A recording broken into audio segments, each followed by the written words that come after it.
Hi friends, నేను శరణ్యాని. ఇవాళ 7 అడుగుల బంధం 45వ భాగం చదువుకుందాము. రంజించిన వారు మీనా ముక్తేశ్వర్ గారు. వసుంధరాదేవి గారు ఆశ్చర్యంగా చూస్తున్నారు. ధరణి మాట్లాడుతూ, చరిష్మా విషయం పూర్తిగా తేలే వరకు తల్లి కావాలనుకునే నిర్ణయాలు తీసుకోకపోవడమే మంచిది అత్తయ్య గారు. మీ అబ్బాయి గారికి కానీ మీ వంశోద్ధారకులకు కానీ ఏ విధమైన ఆటంకాలు లేకుండా చేసి అప్పుడు మీ కోరికలు తీరుస్తాను అత్తయ్య గారు. ఎక్కువగా మాట్లాడినందుకు క్షమించండి అని చెబుతూ ధరణి అత్తగారి వైపు చూసి నమస్కరించింది. ఎంతటి తెలివిగల దానివి తల్లి, సుగుణాలే రాసివి. నిజంగా నేను ఎన్నుకున్న ఎంపిక తప్పు కాదని నాకు ఇప్పుడు అర్థమవుతుంది.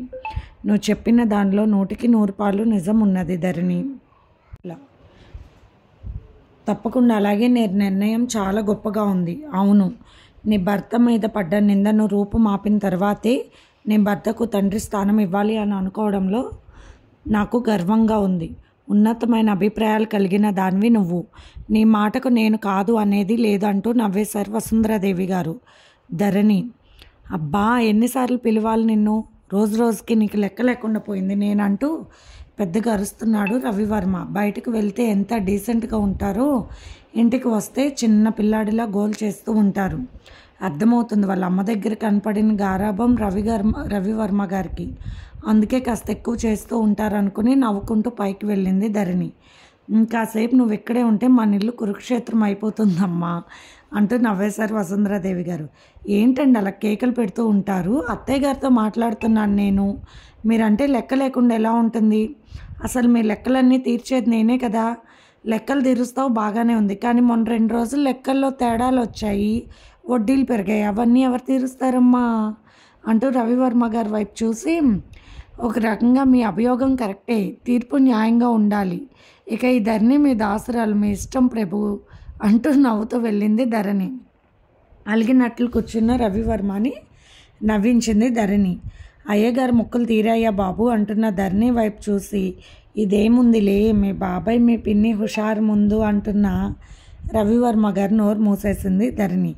చూడండి, మా బాబాయ్ అనకండి అన్నది ధరణి నవ్వుతూ. నేను అనకుండా ఉండాలంటే నీకు తెలుసు కదా అన్నాడు రవివర్మ. అవును, మీ నోటిని మాట్లాడనివ్వకుండా చెయ్యాలి అంతే కదా అంటూ చేతితో రవివర్మ నోటికి అడ్డంగా పెట్టింది నవ్వుతూ ధరణి. వెంటనే రవివర్మ ధరణి అదరాలను అందుకున్నాడు. స్నానాలు చేసి పూజా కార్యక్రమాలు పూర్తయ్యాక టిఫిన్లు చేసి సిట్అవుట్లో కూర్చున్నారు రవివర్మ ధరణి. ధరణి ఫోన్కి కాల్ వచ్చింది. ఎవరిది నెంబర్ అంటూ తీసుకుంది ధరణి. హాయ్, ఏం చేస్తున్నావు? చల్లని మనసున్న నల్లనైన నా ప్రియుడు శ్రీమతి, హ్యాపీగా ఉన్నారా? ధరణి రికార్డింగ్ నొక్కింది. లేక నా మీద నా అందం మీద మోజున్న రవివర్మ నీ ముఖం చూడటం లేదా అంటూ నవ్వులు. అర్థమైపోయింది ఆ గొంతు చరిష్మాది. నీకు 100 ఏళ్ళు, నీ గురించి అనుకుంటున్నాను చరిష్మా అంటూ పక్కపక్క నవ్వింది ధరణి.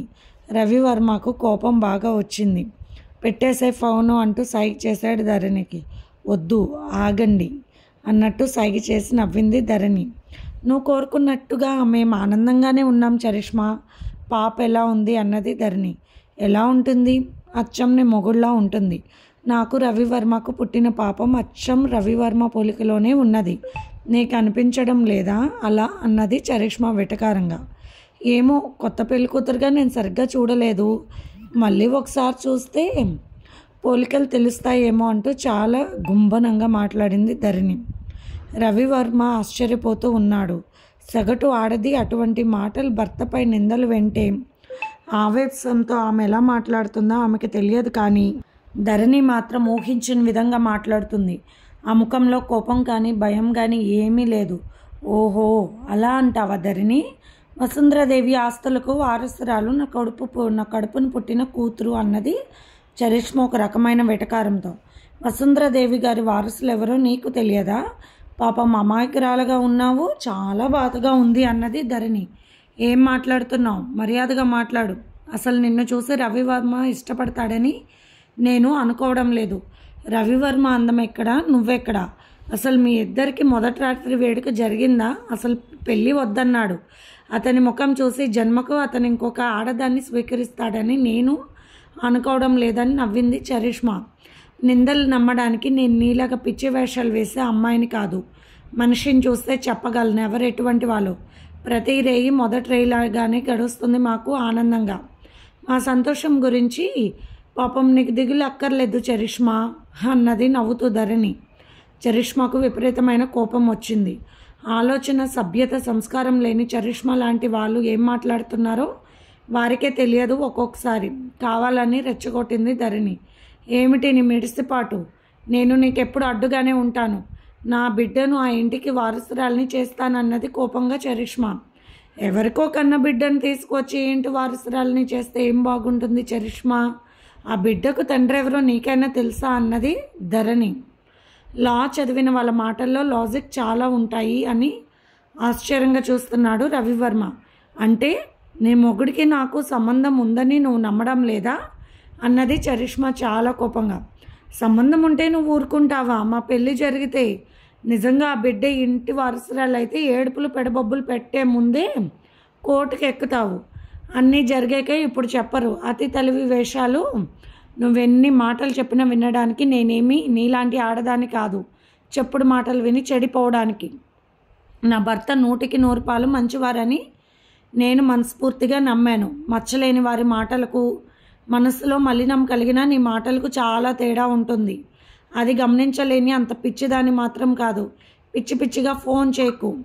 నీ దగ్గర ఏదైనా సాక్ష్యాలు ఉంటే నీ బిడ్డకు తండ్రి ఎవరో తెలిస్తే ఖచ్చితంగా నువ్వు కోర్టులో కేసు వేయి మా ఇంటిపై. అంతేగాని పిచ్చి వేషాలు వేయకు. ఇలాంటి చిల్లర మాటలు, అనవసరమైన విషయాలు వినడానికి నాకు ఖాళీ లేదు, తీరిక లేదంటూ ఫోన్ పెట్టేసింది ధరణి. నల్లపిల్లిలాగా మనిషికి ఎదురు వస్తే భయంతో పక్కకు పోయే ముఖంది ధరణి. ఎంత ధైర్యంగా నాతో మాట్లాడుతుంది. మాటలు చూస్తుంటే రవివర్మ ధరణి వాళ్ళ మధ్య మంచి రిలేషన్ ఉన్నట్టుగానే అనిపిస్తుంది అని కోపంతో రగిలిపోయింది చరిష్మా. ఏడుస్తూ ఉన్న చరిష్మాను చూసి వాళ్ళ అక్క సాధన ఎందుకు అలా ఉన్నావంటూ బాధపడింది. ఇంతలో మోహన్ వర్మ రాగానే అస్సలు పట్టించుకోరు. మీ ఇంట్లో వాళ్ళ వల్లే ఇంత అన్యాయం జరిగింది. నీకు మా చెల్లెలు ఒక ఆట వస్తువులా కనిపిస్తుందా? కోర్టులో కేసు వేయాలనుకుంటున్నా అన్నది సారిగా కోపంగా. మా కుటుంబంపై కేసు వేసి గెలుస్తావని అనుకుంటున్నావా అన్నాడు మోహన్ వర్మ చిరాగ్గా. అదంతా నాకు అనవసరం. నా చెల్లికి న్యాయం జరగాలి. ఇదే మాట రవివర్మ పెళ్ళికి ముందంటే నా నోరు మూయించారు మీరు. ఎందుకు ఇలా మౌనంగా ఉంటున్నారంటూ భర్త మీద బాగా విరుచుకుపడింది సాధన. ఏడుస్తూ పడుకుంది చరిష్మా. పాప పెద్దమ్మ అంటూ సాధన దగ్గరికి వెళ్ళింది. చల్లపల్లిలో మారుమూల ప్రాంతం అది. పాతకాలపు పద్ధతిలో కట్టిన ఆ మహల్ అంతపురంలా ఉన్నా ఏదో భయంగా అనిపిస్తుంది. పేరు శాంతి నిలయం, కానీ అశాంతి అరాచకం తాండవిస్తూ ఉంటుందా ఇంట్లో. అది భూషణం గారి ఇల్లు. ఫ్యాక్షనిస్టల్ కాలం అంటే భూషణం గారి కాలం అని చెప్పాలి. ముసలోడు దండ వేయించుకుని హాయిగా ఉన్నాడు. ఏమిటి నాన్న ఈ గోల? వారి కుటుంబం జోలికి పోవద్దని మాట తీసుకుని చచ్చాడ్రా నీ బాబు అంటూ మధుభూషణ్ రెచ్చిపోతున్నాడు. ఫోన్లో ఆడపిల్లలతో మధుకిరణ్గా పరిచయం అయిన ఆయన. అతని అసలు పేరు మధుభూషణ్, భూషణం గారి మనవడు. భూషణం గారికి 3 కొడుకులు ఉండేవారు. పెద్ద కొడుకులు ఇద్దరు కూడా తండ్రి వెళ్ళిన దారిలోకి వెళ్ళి అసువులు బాసారు. పెద్ద కోడళ్ళు ఇద్దరు మామగారు చనిపోయాక మరిది శశిభూషణం పెత్తనం వచ్చాక వారు బిడ్డలను తీసుకుని పుట్టింటికి చేరిపోయారు. ఆస్తి లేకైనా పర్వాలేదు కానీ బతుకుంటే చాలని భయంతో, ఎందుకంటే తోడికోడలన్న భయమే వారికి. శశిభూషణ్ తండ్రి లాంటి గుణం వాడే. భూషణం కృష్ణవర్మ కుటుంబాన్ని అంతం చేసిన తర్వాత కృష్ణవర్మ గారి తల్లి రాధికాదేవి గారు చెప్పిన మాటలకు ఆయన మనసు మారిపోయి అతను కూడా ఫ్యాక్షనిజం వదిలేశారు. అక్కడితో అప్పటికే దామోదర్ వర్మ గారి మనుషుల వల్ల 2 కొడుకులను పోగొట్టుకున్న భూషణము శశిభూషణ్ని ఆ దారిలో నడవద్దు, ఇక మనకి విరోధులు కూడా ఎవరు లేరని చెప్పారు. గొడవల జోలికి వెళ్ళవద్దు. కృష్ణవర్మ వంశస్థులకు మన వంశస్థులకు పూర్వం నుండి తగాదాలు ఉన్నాయి. కానీ కృష్ణవర్మ తల్లి రాధికాదేవి ఆమె మాట తీసుకుంది నా దగ్గర. ఆమె కొడుకు కృష్ణవర్మకి మన వంశస్థుల ద్వారా ఏ గండం ఉండకూడదని. పొరపాటును కూడా అటువంటి కార్యాన్ని తలపెట్టవద్దు. దేవత లాంటి ఆ తల్లి శాపం మన కుటుంబానికి తగులుతుంది. జాగ్రత్త. అటువంటి వారి పెంపకంలో పెరిగిన బిడ్డలు మాణిక్యాలుగా తయారవుతారు. అటువంటి తల్లి నాకే లేదు అని నేను బాధపడిన క్షణం లేదు. మీ అమ్మ అంత జ్ఞానం కలిగింది కాదు. నాకు వచ్చిన కోడలు కూడా అంతంత మాత్రమైన వాళ్ళే, కానీ అవి ఇంతటితో అంతం అవ్వాలి. నీ బిడ్డలను ఆ దారిలోకి నడవనివ్వద్దు. అందరూ క్షేమంగా ఆనందంగా ఉండండి చాలు. అన్నల భార్యలను బిడ్డలను జాగ్రత్తగా కాపాడని శశిభూషణ్తో మాట తీసుకుని చనిపోయారు భూషణం గారు. శశిభూషణ్ భార్య పేరు అనిలాదేవి. ఆమె మనస్తత్వం అస్సలు మంచిది కాదు. భర్తకు ఎప్పుడు చెడు నూరు పోస్తూ ఉండేది. ఆస్తులు అంతస్తులు మనకే కావాలి, న్యాయం కూడు పెట్టదంటూ నేర్పించేది. అడ్డాలు నాడు తల్లి మాట వినని వాడు గడ్డాల నాడు పెలం మాట వింటాడంట అనే సామెతకు సాక్ష్యంగా నిలబడ్డాడు శశిభూషణ్. అందుకే అతనిలో ఆ చెడు రోజు రోజుకి పెరిగిపోయింది. ఆ అతి గారాబం, మూర్ఖత్వం, మొండితనం, తను పట్టిన కుందేలకు 3 కాళ్ళు అన్న విధం కలిగిన తల్లిని చూసి అలాగే తయారయ్యాడు మధుభూషణ్. ఈరోజు అతని మనసు ఒక ఆడదాని వల్ల అల్లాడిపోతుంది. పదే పదే గీతికా రూపం అతన్ని నిలవనివ్వకుండా చేస్తుంది. మంచి వయసులో ఎటు తిరిగితే మనసు ఆ దారికి వెళుతుంది. అలా మధుకిరణ్ పని పాట లేకుండా పనికి మాలిన వాడిగా మారి కంటికి కనిపించిన అందమైన అమ్మాయిలను పొందుతూ జీవితాన్ని విలాసాలతో గడిపేస్తున్నాడు. అతనికి పూర్తి మద్దతు అతని తల్లి అనిలాదేవి. ఆడజన్మకు మచ్చలాంటిది ఆమె. ఆ విషయం మనకు తెలియాలంటే మధుభూషణ్ వయసుకు వచ్చిన కాలం రోజుల్లోకి వెళ్ళాలి. 16 సంవత్సరాల మధుభూషణ్ మొదటిసారిగా తప్పు చేసిన రోజు అది. అనిలాదేవి ఆ భవంతిలో పైన రూమ్లో పెద్ద పెద్ద వాళ్ళతో ఫోన్లో మాట్లాడుతూ ఉంది. ఆ సమయానికి కింద తన గదిలో అతని గది తొడవటానికి వచ్చిన అమ్మాయిని చూసిన మధుభూషణ్, ఎవరు నువ్వు అన్నాడు. మా అమ్మ పనిలోకి రాలేదు బాబుగారు, నన్ను పనిచేసి రమ్మందంటూ వణికిపోతూ చెప్పింది 13 సంవత్సరాల నీల. ఆ అమ్మాయిని సడన్గా కౌగిలించుకుని ఎక్కడంటే అక్కడ ముద్దులు పెట్టేశాడు మధుభూషణ్. ఆ అమ్మాయి భయంతో అరిచింది, కోపంతో కిందకు వచ్చింది అనిల.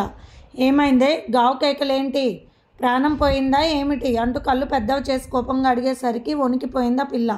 నోరు మూసుకుని పనిచేయి, అంతవరకే. నోట్లో నుండి బయటకు మాట వచ్చిందా, బయట ఉంది కదా బ్రౌనీ, దానికి అప్పు చెప్తా అంటూ భయపెట్టింది అనిల.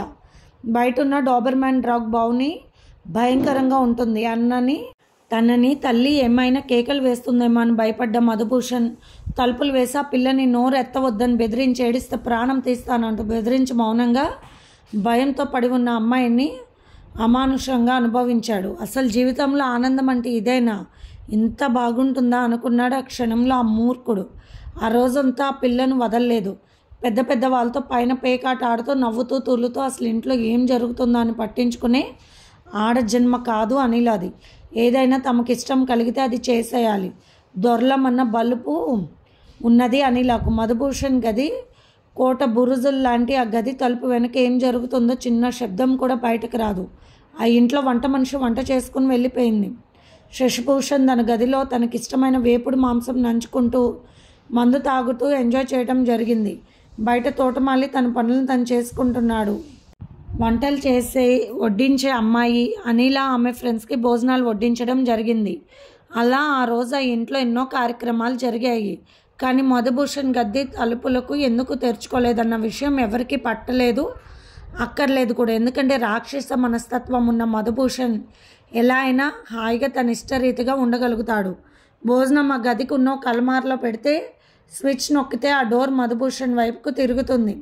ఫోన్ చేసి తనకు కావాల్సినవన్నీ అక్కడ పెట్టమంటే చాలు, కావాల్సినవన్నీ అక్కడ ఉంటాయి. హాయిగా డ్రింక్ చేస్తాడు, సిగరెట్ తాగుతాడు. కానీ ఆడవాళ్ళ జోలికి పోవడం మాత్రం నీలాతో మొదలైంది. అతని అమానుషమైన చర్యలకు ఆ అమ్మాయి ప్రాణం బలైంది. ఆ అమ్మాయి శవాన్ని కుక్క దగ్గర పడేసి వద్దు అనే కలుది బ్రౌనీ దగ్గరకు వెళ్ళింది. భోజనం పెట్టడానికి అంటూ మాయదారి మాటలు అందరికీ చెప్పి తాగుబోతైనా నీల తండ్రికి డబ్బులు ఇచ్చా గోల వదిలించుకున్నారు. ప్రేమ, అభిమానం, సంతోషం అనే గోడల మధ్య పెరిగే వాళ్ళ ప్రవర్తన ప్రేమతో నిండి ఉంటుంది. కృష్ణవర్మలాగా స్వార్థం, శంకుచిత్వం, శాడిజం గోడల మధ్య పెరిగిన బిడ్డల పరిస్థితి మధుభూషణ్ లాగానే ఉంటుంది. పుట్టుకతోనే ఫ్యాక్షనిస్టుల వంశం నుండి వచ్చిన అనిల కామం, క్రోధం, మదం, మాత్సర్యాలు అనేవి తమ ఇంటికి ఉన్న 4 గోడలుగా మార్చేసింది. ఫ్యాక్షనిస్ట్ దామోదర్ వర్మ గారి ఇంటిని కోడలుగా వచ్చి తన ప్రేమతో రాధికాదేవి ఆ ఇంటిని దేవాలయంలా మార్చింది. చదువు, సంస్కారం, సభ్యత ఇంకేమీ లేని దొరల మనస్తత్వాన్ని పునికి పుచ్చుకున్న మూర్తి అనిలాదేవి. అవును, ఆడది తలుచుకుంటే అడవి అంతఃపురంగా మారుతుంది. దేవాలయం కూడా రాక్షసాలయంగా చేయగలదు ఆడది. పగపడితే మహాభారత యుద్ధాన్నే రచిస్తుంది. ప్రాణం పెడితే తన ప్రాణాన్ని కూడా బలి ఇచ్చి తన ఇంటిని దేవాలయం చేస్తుంది రాధికాదేవిలా. తెలిసి తెలియని తనంతో గీతిక పెద్ద తప్పు చేసింది. మధుభూషణ్ లాంటి ఒక మద పిచ్చితో వాడితో పెట్టుకుంది. మధుభూషణ్ మనసులో గీతిక రూపం అతనికి నిద్రను దూరం చేసింది. కృష్ణవర్మ మాటలు పూర్వపు పగలను నిద్ర లేపింది. ఇది ఫ్రెండ్స్ ఇవాల్టి ఎపిసోడ్. రేపు ఇంకొక ఎపిసోడ్తో మీ ముందుకు వస్తాను ఫ్రెండ్స్. అలాగే మీకు కనుక ఎపిసోడ్ నచ్చితే లైక్ చేసి షేర్ చేసి సబ్స్క్రైబ్ చేసుకోండి ఫ్రెండ్స్. అలాగే మన ఛానల్లో ప్రసారం అవుతున్న పొడుపు కథలకు కూడా మీరు ఆన్సర్స్ ఇవ్వండి. అండ్ పాజిటివ్ థాట్స్ కూడా చదివి మీ అమూల్యమైన సమీక్షలు తెలియచేయండి. మీకు నచ్చితే కనుక లైక్ చేయండి. బాయ్.